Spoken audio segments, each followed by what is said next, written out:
Yo, what's going on, everybody? Welcome to the first annual video of the best and worst horror movies of 2023. And this is the first ever time I get to do this on this channel because it's the first year of starting this channel. I'm beyond excited. So without further ado, I'm going to give you my list right now. I have 23 movies on this list. Now, if there's a movie that you're like, oh, Cal, how are you not ranking that one? It's probably because I haven't seen it. And there's a good few films who I haven't seen this year. So let me know in the comments below what ones I have missed and what ones I should check out before the end of the year. But without further ado, the very first one on my list, coming in at bottom last, the very bottom of the list, is Winnie the Pooh, Blood and Honey. What more do I need to say? You know, I'm not really going to be explaining many of the worser ones, but yeah, it just wasn't good. I mean, the second one looks very promising, you know, the look of how the characters look and all that stuff, but my god, this first one was god awful, man. It was a tough one to get through. Coming in at the 22nd spot is a movie where I really was disappointed, you know? And that is It's a Wonderful Knife, I think it's called. Man, this was horrendous. I thought this movie was really not great. I really didn't like it. I thought that the performances was really weak, in my opinion. I thought the killer, the way, yeah, it looked cool, but if it was a better movie, maybe it could have been a little bit more memorable. The kills were mediocre at best. And yeah, I just wouldn't really recommend this one. Coming in at the number 21 spot, another one that I was really disappointed with, and that was Insidious: The Red Door. I mean, Insidious has been going on a downward spiral, in my opinion, for the last few years and last few entries in the series. This one was no exception. I thought this one was, again, very, very bad. Again, the whole thing with the haunted, like, elements of horror is getting very repetitive, and it needs a good twist on it. There's a movie in this list higher up that does put a nice twist on it, therefore I did like it, but Insidious: The Red Door was definitely not one of them. Number 20 now, coming in at the number 20, we have a movie where I did expect to not like it. I knew I wasn't going to like this movie from the get-go because I didn't like the first one, and that's The Nun 2. I thought The Nun 2 was, you know, again, mediocre. I think the Conjuring universe has gotten very, very stale over the last few years, with The Curse of La Llorona not being that great when I watched it, The Nun and The Nun 2 being very, very, you know, underwhelming. I mean, The Conjuring, The Devil Made Me Do It was okay, I guess, but it wasn't special, and I feel like that whole series needs to have a blockbuster sort of entry. Ideally, The Crooked Man would be nice, but my god, this second movie of The Nun was horrendous. I hated it. I really didn't like it. And now, coming in at the number 19 spot is a movie where if it was like the last act for the whole movie, it could have been in the top 10. But my god, the first 40-ish minutes of this movie, it just drove me insane. And that's Kids vs. Aliens. Now, that's a movie you probably might not have seen before, but it's on Shudder. And you know what, right? It's very hard to watch a movie with Kids vs. Aliens when the kids are so annoying. I mean, all the this main kid does is just scream and scream, and it just gets a little bit over the top in my opinion. However, the gore in this film, really good. There's one specific scene with someone getting, like, abducted and, like, tied to this sort of, like, ritual thing by the aliens, and it looks really sick. The kill is awesome.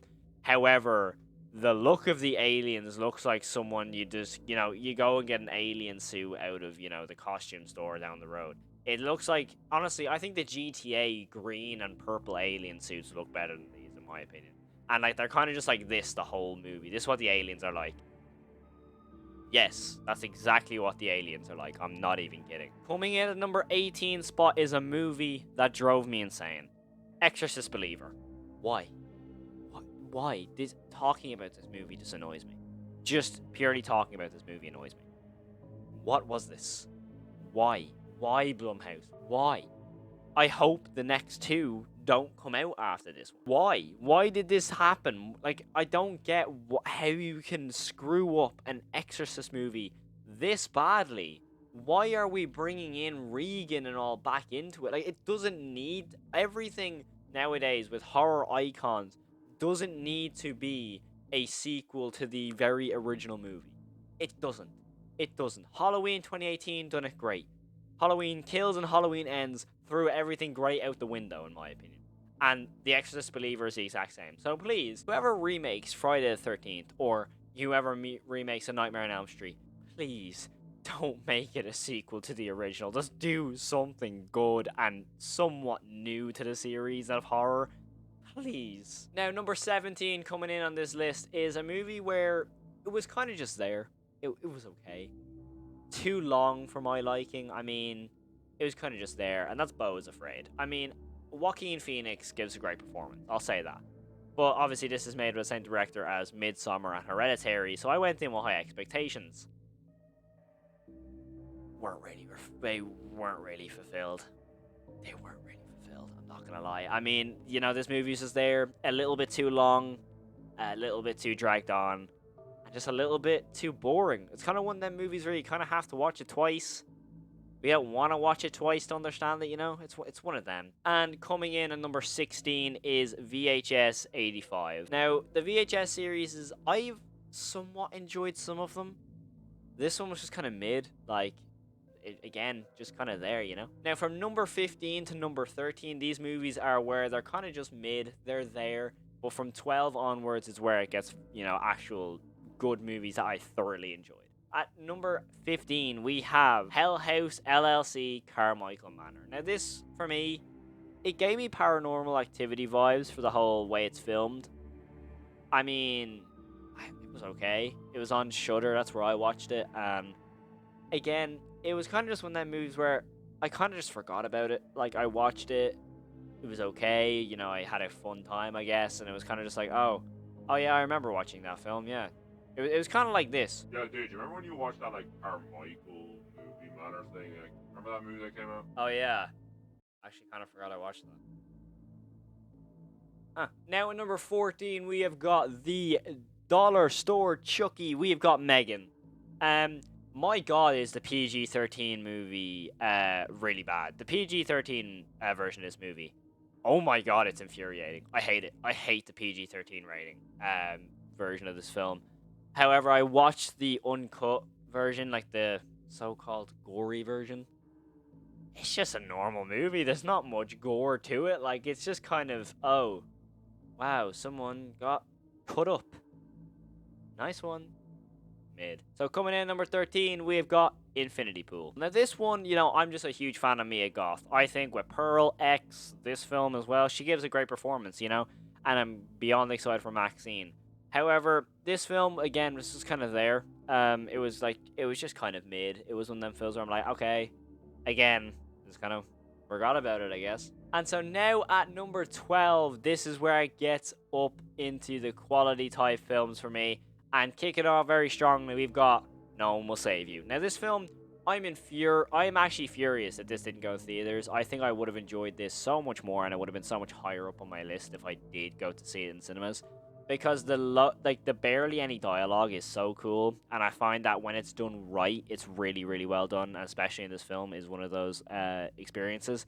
And the fact that it's so atmospheric, you get thrown into this, like, sort of house environment, it's amazing. I love it a lot.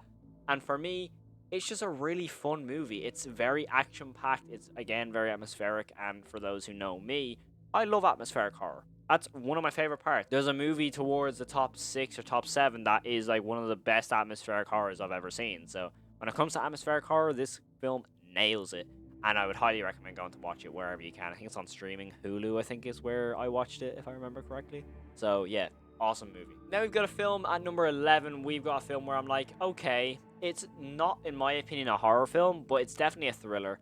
And so when I looked up on IMDb, it did say a horror film, so we're counting it, I guess. And that's Knock at the Cabin. M. Night Shyamalan is back to his best again with this film. I think Dave Bautista gives a great performance in this film. Same with Rupert Grint, or it's Rupert something, the dude from Harry Potter. He gives a great performance. The other two actors, who I can't remember off the top of my head, great performances all around this film. I think the ending is actually a surprisingly gory ending for a PG-13 movie. And the fact that it's like a sort of guessing game where it's like, yo, will this thing actually happen? Will the world actually end if they don't complete this ritual that these people have asked them? And when it comes to the end, you're like, oh, whoa, that's sick. So it has you on edge the entire film, and you're kind of just like second guessing yourself. You're kind of guessing, are they just toying with them? Are they actually being for real?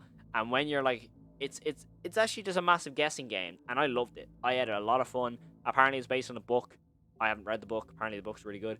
But I thought this film was really, really well made, and M. Night Shyamalan, applause, my friends. And now we've cracked into the top 10. So any movie in this top 10, congratulations. I'm kind of tough when it comes to rating horror films. I'm guessing there's a few comments right now who disagree with my last 10 or 13 so on this list. So we're getting kicked off with number 10, and that's The Boogeyman.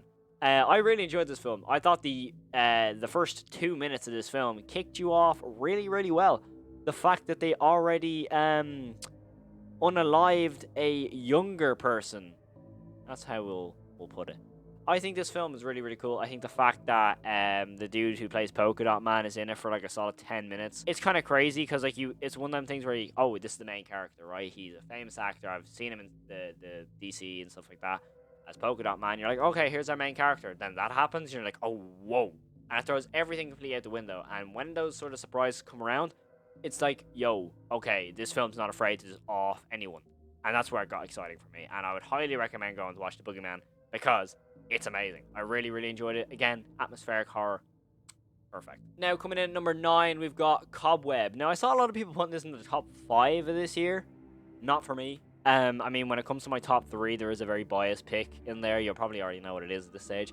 But for me, Cobweb, amazing. I really enjoyed it. It was very atmospheric. Again, you're probably going to get a little bit of a hint of what horror films I like when it comes to atmospheric horror. But I'm a gore man myself now. I like a good rated R. Like I like Terrifier 2 now. I rewatched it. But anyway, sidetracking aside, I really enjoyed Cobweb. I think it was really, really cool. Very good spin in the horror genre with the whole haunted house type thing with the possessions and stuff. But for me, I thought I got a lot of vibe from the Babadook with the sort of son and mother narrative. I thought it was really, really cool. Overall, really solid film. Highly recommend it. Go check out Cobweb. It's a very, very good movie. Now, coming in at number 8 is a film I had so much fun with. Like, this film, I saw a lot of people going, it's not my sort of thing. I loved it, and that's Totally Killer. I thought Totally Killer was a super, super good way on the sort of time travel horror serial killer type narrative in horror films, because I think we've seen a few films that do that, but off the top of my head, I can't think of it. So technically, in my head, it's unique enough. But it's literally like Back to the Future if it was a horror film. And I love Back to the Future. And this was just every sort of piece of my, 80s culture that I know of. Because obviously I didn't grow up in the 80s, but I love the 80s, if that makes any sense. The content that came out back then. So this just threw all that 80s goodness in a ball. And it was brilliant. I really loved it. It was great. And for me, I think the very opening surprised me a lot because, again, it threw everything out the window. This is meant to be your main character, and now they're gone. It's crazy. I love that sort of thing in films. It really throws me off, and it's great. Now, coming in at number 7 is a movie that I think people are going to go crazy because it's not higher on this list. But for me, Saw X is okay. I think it's good. It's definitely one of the best Saw entries in the entire franchise. But to me, that kind of shows how deep down the Saw franchise has been in the depths of quality over the years. I feel like that this film, it was just good. The kills were really cool. They saw how bad the Saw franchise was going, so we're like, okay, we got to bring John Kramer back. And there you go. Instant success, I guess. But for me, it was just okay. It was definitely like a very fun experience. I actually enjoyed Spiral, so take it as that if you will. I know a lot of people actually really disliked Spiral. But for me, when it comes to Saw films, I love them. But there's no doubt in that the quality has dipped over the years. But I'm happy that Saw X has kind of brought it back to the higher standards of horror. Now, at number 6 is a film that it kind of is a bias pick. Now, it's a bias pick purely because I just love it. I love this film so much. And I know a lot of people hate it. And that's Skinamarink. I know a lot of people expect me to say FNAF. But I said Skinamarink. Skinamarink is perfect. I love it so much. But there's no doubt that there is better films that have come out this year than Skinamarink. And you're probably wondering, but Cal, it came out in 2022. For me, in my country, it came out in 2023 in January. So that's when, I got the chance to watch it. But I only got the chance to watch it in I watched it in August, I think. But it was amazing. I loved it so much. the atmosphere. Oh my god! If you like atmospheric horror, go watch Skinamarink, please, please. And if the director liked my tweet on Twitter, so I kind of have a bit of bias, but still, I love Skinamarink so much, and that's why like I hate the fact it's only at my number 6, but there is better movies that have come out this year, specifically my top 5. But still, this movie, I love it. It's probably one of my favorites of all time. I can't lie when it comes to atmospheric horror. It's probably one of the best. Coming in at the number 5 spot, we're breaking into the top 5, and that is Scream 6. Now, Scream 6, it was good. It was good. Didn't like it as much as Scream 5, but considering it's probably going to be the last Scream movie in this sort of universe, so to say, for a while, it's good. I kind of hope it isn't. I hope it's not the last one, but at the same time, I kind of hope it is with the whole Melissa Barrera scandal, because it's just crazy. But I'm not going to get into that side of cinema because I don't know enough about it. But for me, I just thought this movie was good. It was solid. Ghostface was, yeah, gory, but when people are coming out saying, oh, it's the most, like, scary Ghostface yet, for me, it's not. Like, Ghostface for me has never been that scary, but for me, this film was good. Solid slasher. I'm a big fan of slashers. But there was definitely a better slasher that come out this year, and that is Thanksgiving. Thanksgiving is, I think, just a better version of Scream 6. Like, I think this film is amazing, and I'm so happy Eli Roth was behind the camera at this film, because, like, when you watch an Eli Roth film, you're expecting craziness, you're expecting gore, and that's what you get in Thanksgiving. The gore in Thanksgiving is nuts. It's crazy. Thanksgiving is amazing. All I knew when this trailer came out, I was like, Addison Rae in a horror film? Oh no. Bro, she was good. Like, she wasn't even a main character. Well, kind of not. But she was more of a side character. But she was still good. Like, she was still fine in the film. And, you know, the ending was great. However, the killer, very predictable. Like, I rewatched it just there, like, before I started filming again. Bro, my brother hadn't watched it before. And he got it within, like, the first half an hour. And I got it in the first 20 minutes. Only gripe I have with this film. Now, at my number 3 for the best movies of horror in 2023. Can you guess it? Can you maybe guess it? Just that didn't go to plan. But yeah, FNAF is my number 3 spot. Not biased at all. Not at all. But no, I love the Five Nights at Freddy's movie, man. I've watched it, I think, 8 times. You don't understand how much I love this film because I'm such an avid fan, and that's an issue that the movie does have that I can, you know, very vividly see. If you're not a fan of FNAF, you are not gonna like this film. Simple as that. And which is understandable. It wasn't that scary at all. I didn't find it scary whatsoever. I didn't find that the atmosphere was that scary either. However, Josh Hutcherson carries this film so hard. Like, so hard. Same with the Jim Henson Company. The models and puppets, oh my god, it was literally a fan's dream to see these on screen. And it will be forever in my heart how grateful I am to them for making the puppets so realistic and how accurate they actually were. And I think for a FNAF fan, it was definitely worth the wait. But for just a normal cinema fan, not worth the wait. But that is my number 3 spot, purely because I just love the franchise. Now, coming in at number 2, the top 2. What ones are we thinking? Before I name my top 2, let me know in the comments below what you think these are going to be. I think they're very obvious if you've watched most horror films this year. However, my number 2 spot, Evil Dead Rise. This film, I had such an experience in the cinema with this film. Because I went to go see it on my own, because I tend to do that with horror films, because it's like being alone watching a horror film, observing it from my own eyes. But it turns out there was no one else in the theater when I went to go see this. Bro, it was insane. I think there was like one other person. But bro, I went to go see this opening night. Oh my god, it was so good. I love this film. The gore, the main character, I can't remember the actress, but oh my god, the one who plays the main Deadeye in this film deserves some sort of award for how creepy she was. She was amazing. I thought she carried the film. Even the kid actors was, like, they were awesome.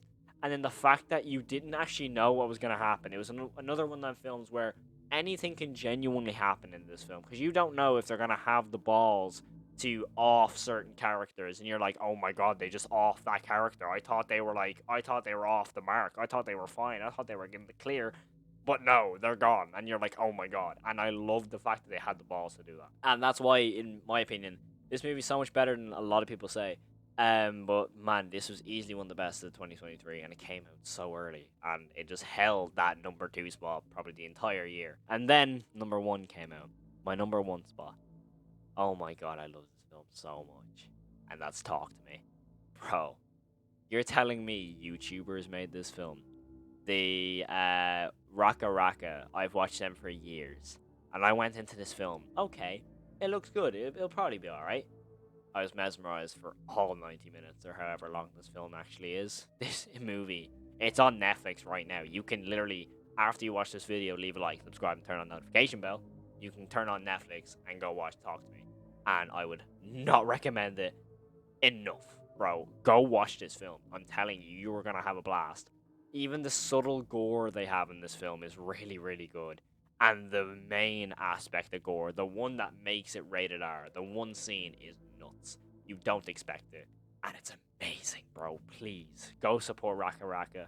Go buy a Blu-ray of Talk to Me. Go buy the hand ornament that they've got now. Bro, this movie, best of 2023 by a country mile. But that is my list of the best and worst horror films of this year. Let me know what you thought of my list in the comments below. Let me know what your top 5 horror films of this year is. I'd love to see what your opinions are on some films that have come out. Maybe one that I have in my last 20 are in your top 10. So that's the best part about opinion-based videos. We can just have conversations, and we can, have a little bit of fun in discussing what our favorite films are. So thank you all so much for watching, taking the time out of your day to hear me waffle about my favorite movies of this year. So thank you all so much for watching. Have an amazing day. Leave a like and subscribe if you did enjoy, and as always, have an amazing day.